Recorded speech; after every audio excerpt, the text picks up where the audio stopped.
Hey, what is up guys? My name is Thomas Bork. Welcome back to another video.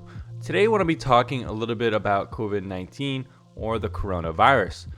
I hope you guys are staying safe out there, and at this point it's pretty much become a global pandemic unlike anything we've ever seen. Streets are like deserted. Pretty much everything in the United States is closing. Italy, it is really bad there as well. And in the United States, at least, it seems like, at least for the time being, it's only getting worse with more and more cases, more and more deaths every day. And it's quite a scary time. But I also think it's important to discuss, other effects the coronavirus has besides like health. Like we could take a look at example how the coronavirus is affecting the economy, how it's affecting the technology sector. And here on the channel, since we primarily discuss VPN, I thought it would be interesting to discuss how coronavirus is affecting VPN use, if it is at all, as well as what are some of the best VPNs to use during the coronavirus kind of pandemic time period that we live in right now. There are some things to consider, I think, when picking a VPN during this time, and I think it could help you pick a VPN. It might seem weirdly specific, what is the best VPN for coronavirus per se, but I think you guys will actually think I have some points here. Anyways, let's get into the video. So guys, the first thing I want to talk about is that it's pretty interesting to see that VPN use is surging right now, almost exploding in some countries. Now in places like the United States and the UK, we've seen at least like a 66% rise in use of VPN for US and a 48% rise in VPN for the UK, which is quite a bit. We've seen other providers like NordVPN say that apparently business VPN use could be rising as much as 165% since March 11th, or just at least global use of its services. Now, if you've been watching the channel, you know that I don't really recommend using NordVPN at all. And it seems like every week there's some kind of problem that they're having with their service or some kind of bug or something like that that they are revealing. But they are one of the most popular VPNs for God knows why. God knows why. But the fact still remains that a lot of people are using VPNs right now. A lot of people are using internet right now. Apparently, the Netherlands has seen one of the biggest growth in employee business VPN usage with around 240%, followed by Austria and Canada, which has seen a growth of 208 and 206% respectively. So now guys, what is the difference between consumer VPN and business VPN? Well, business VPN is stuff more like Cisco and stuff like that, whereas consumer VPN is the VPNs that you know on this channel. NordVPN, ExpressVPN, TorGuard, Private Internet Access, all these other ones we've been talking about forever. But the thing is that some of these VPN providers, consumer-based VPN providers, they do have business VPN packages, and they do sometimes work with businesses. So that might be interesting to think about how the coronavirus could be impacting some of these VPN companies and getting more business customers. Apparently, according to this article that really seems to like mentioning NordVPN as much as possible, they've seen business services grow as much as 95%, which is pretty nuts. We even see websites like OpenVPN, which is the company behind the protocol itself, which all the VPN providers pretty much use. It's open source, so that's why they're using it. And of course, we see them even talking about developing an action plan to how to use OpenVPN, why companies should use a VPN, what they should look for in a VPN, just kind of some basic things there. We even see some other articles talking about how the coronavirus confinement is causing VPN spikes and surges of uses, especially in places like Italy, Iran, and of course the US. Just like the other article, which is like to mention NordVPN, this article seems to be mentioning Atlas VPN a lot. It's probably because Atlas VPN probably reached out to Tom's Guide and was like, hey, we have some data, and if you mention us, you could write an article with our findings. But this article makes some good points that I want to talk about. So we've already kind of established a couple things. Business VPN use is surging, and that makes sense because people, of course, are working at home more. They need to connect to their businesses and work with secure data, so it makes sense that that is surging.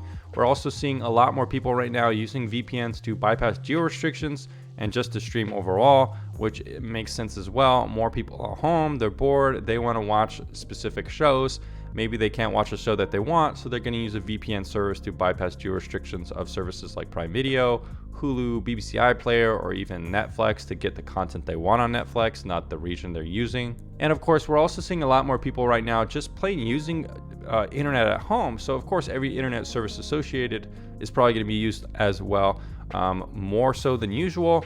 More people at home using the internet, it's probably likely that more people at home are using VPN as well. So let's talk about some of the considerations we could think about what could impact making a good VPN purchasing decision during this time.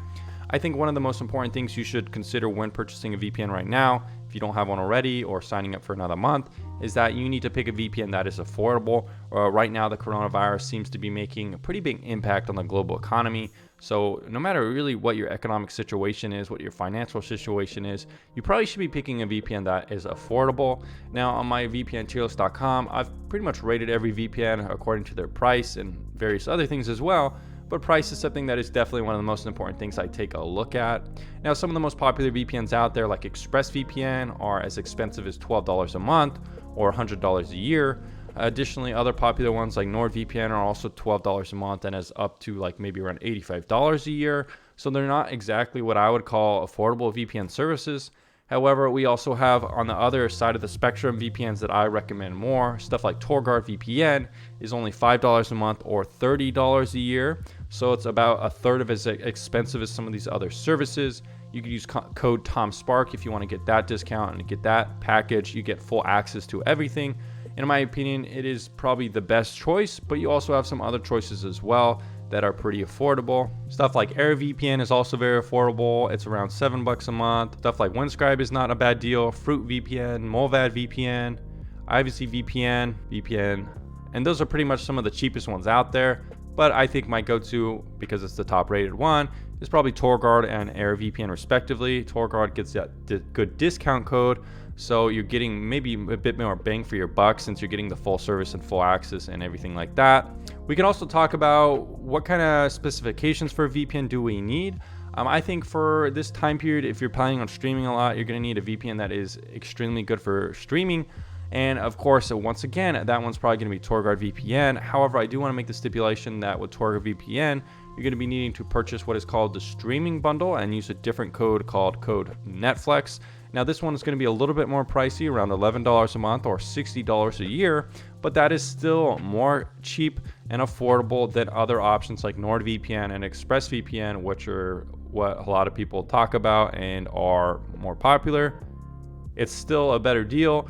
And you're actually getting what is called two streaming IPs. Basically what these will do is I made a video on how to get these streaming IPs from TorGuard. The basic idea is that you're going to be contacting their support team, which is really fast and responds very quickly. They're going to give you two unique IPs that you can plug into their client, their VPN application, and then you could pretty much unblock any service that is associated with either the US, UK, or Japan. So if you want to watch any US streaming service, that's going to be the way to go. Now, if you want to watch something outside the US, UK, and Japan, I might recommend something like ExpressVPN because it's a little bit better for hopping around. However, the caveat is that it's way more expensive. Additionally, we also want to talk about things that could be affecting VPNs in terms of budget. So stuff like ExpressVPN is a VPN which has a good amount of servers that work with Netflix. However, sometimes they do get blocked, and especially right now, since so many people are probably using ExpressVPN or probably using the internet itself, I would wager that a lot more of the ExpressVPN streaming servers are having problems and are getting blocked by streaming services because the streaming services just kind of auto block IPs that are being used by a lot of users. So I would say that ExpressVPN right now might be having some troubles with keeping up with the demand, rotating servers and telling people who are talking to them on live chat which service to use. So I would actually say with ExpressVPN, it might not be as good of a VPN for coronavirus or the situation at large, especially because you might have to interact with them more. Once with TorGuard, you're just going to get those IPs from their support team. Once you get those IPs, you're pretty much going to be set to go. You're not going to have to talk to them again over and over to rotate IPs to find servers that work, because once they give you those IPs, you're going to be pretty much good to go, and they're not going to get blocked since they're only being used by you and they're unique to you. We can also talk about some other things that are very important for this situation. You're going to be wanting good speeds, of course, and good reliability. You're going to be wanting a VPN that just works and isn't frustrating to add additional stress on kind of during this stressful time period. And of course, guys, you can consider what I've said already about which VPNs to use. Probably my top three right now: TorGuard, AirVPN, and ViberVPN are pretty much the best bang for your buck in terms of a generalized kind of VPN picture. And of course, you could check out the comparison table and the tier list to get all of my other kind of thoughts on pretty much every single VPN out there. But it certainly is an interesting time. More and more people are working from home. More and more people are using VPN and using the internet overall. So VPNs could have an important place here, because when you're working at home, You might be trying to protect data, you might be trying to protect your IP, so VPNs can be super useful there, and especially with how many companies are encouraging their employees to use VPNs. Sometimes companies don't want their employee using some enterprise VPN, they might just tell them to use some consumer grade VPN or something like that. I know a lot of journalists are often told to just pick a VPN and use it, and a lot of VPNs themselves have business components that we might see being used more and more by businesses around the world, so that's also pretty interesting to see. If you're a business who wants to use VPN or is looking to use VPN for your employees, if you check out the tier list and you pick out a VPN you like, chances are it will have a business or enterprise component. Most of the bigger ones do. So keep that in mind if you're a business or someone looking for a VPN for that reason. Anyways, guys, that's kind of my thoughts on this whole coronavirus situation. A lot of the things that apply to picking a VPN outside of the coronavirus do certainly apply here as well. However, like I said, maybe outside of the coronavirus situation, you could be picking a VPN that is more expensive or not completely ideal. But I think during this time, it's even more important to pick the perfect product because you don't want to be spending money you don't have to spend. You don't want to be frustrated when you're already stressed about the situation. And you want something that's really reliable for streaming and also extremely fast if you want to be downloading content online. So that's just my thoughts. Let me know what you guys think down below. How's the coronavirus affecting your situation? Are you using VPN more? Are you using the internet more? Just how are you doing? Let me know down in the comments down below. And if you let me know, I will know that you got it this far in the video. And I'll see you guys very soon. Stay safe out there.